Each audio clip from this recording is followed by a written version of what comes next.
Film Doctor. We are here reviewing some of the best films ever. Without further ado, let's jump right into our movie review.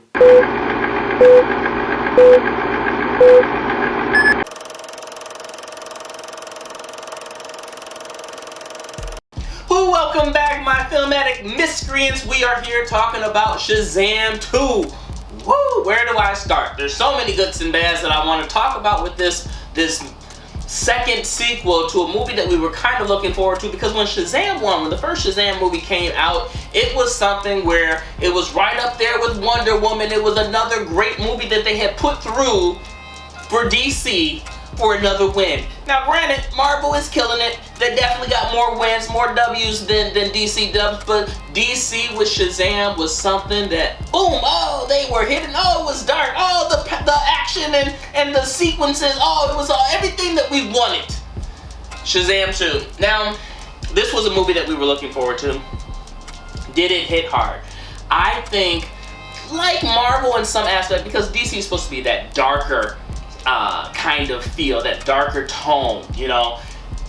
I think we're still kind of taking the Marvel formula of like kiddie, potty humor, and I get it, they're high schoolers, they're in high school, but there was just jokes that were there that was like, really? What you say? I said whoever threw that paper, your mom's a hoe. It was still funny. I won't lie that there weren't parts of it that I was just like, oh, that's pretty funny. Nothing where I'm like hysterically laughing like it's Step Brothers or some shit. But for what it was worth, it was definitely entertaining. It had a storyline that it followed. Was the storyline great? No. I cannot say A+ for storyline. Acting, I can't say A+ for acting. You know, there were certain things that just were confusing, like just showing up at the door, asking a bunch of questions, and not getting the answers that we needed. I mean, it had this story, but did it make sense? Nigga, who that is, That's Reggie. Who the fuck is Reggie? Came to take Megan out. What you want, nigga? I'm here to take his brother out. What's your name?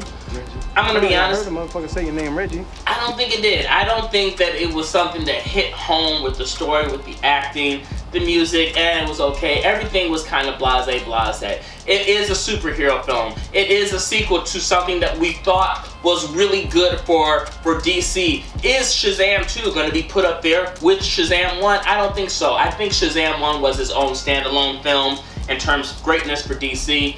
I think that it was still entertaining to see number 2. It was entertaining even with the end credit scene to say, oh, there's more to come. Oh, you know, that's kind of what hyped up Marvel with Iron Man and those sequences. So I think that Shazam is kind of doing that same thing where it's just hyping it up. Like, there's more to come, stay tuned. And that's what's going to cause everybody to keep coming back and spending their money to see these movies. The monsters, the CGI, nothing special. The cross between the kids and the adults and the family first, it was almost a little too Fast and Furious-ish. You know, I kind of made up that word, whatever. But for what it was worth, I think that it was still something that anybody that goes to see this movie is going to enjoy. Are they going to enjoy it as much as the first? No. Are they going to hate it? No. Are they going to be entertained all the way through? Sure, of course. There was this connection of love. There was the comedy. They had all the different components. Was it done well? No, great.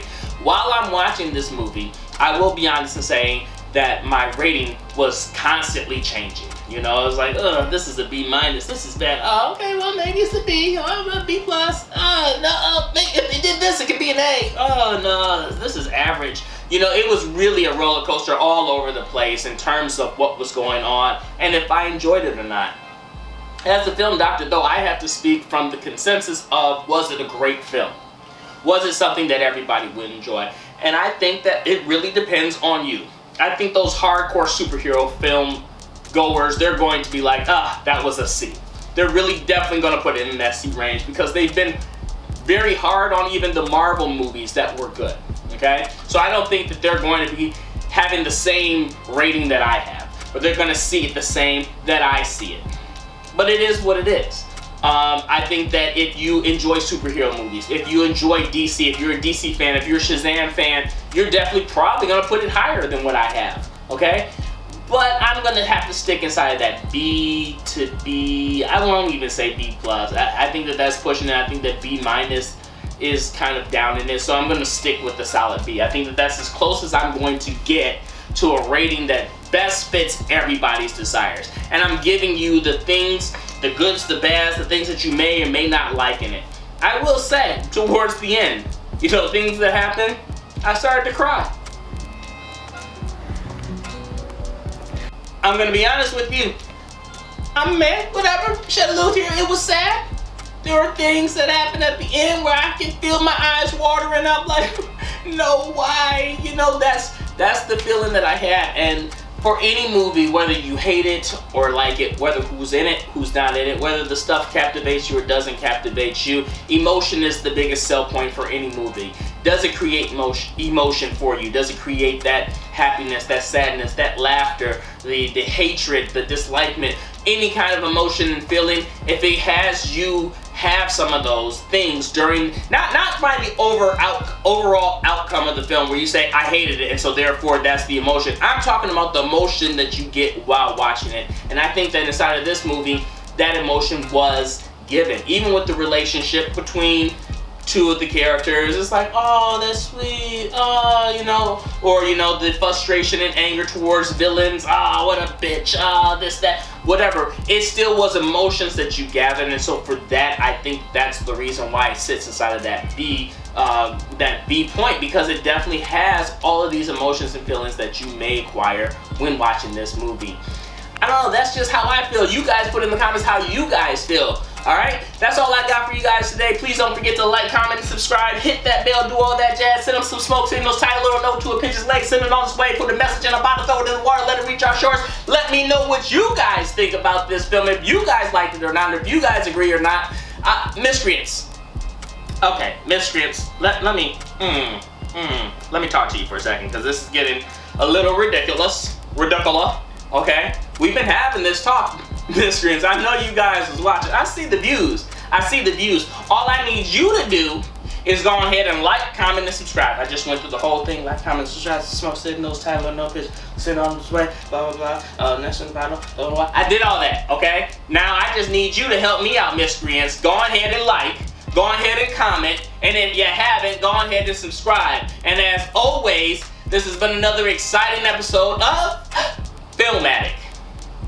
And just one more thing before I let you guys go, because you know, like, that's usually my end point, but I want to let you know, alright? If you ain't done all three, alright, and you still watching this video, alright, I got one thing to say to you. What you say? I said whoever threw that paper, your mom's a hoe.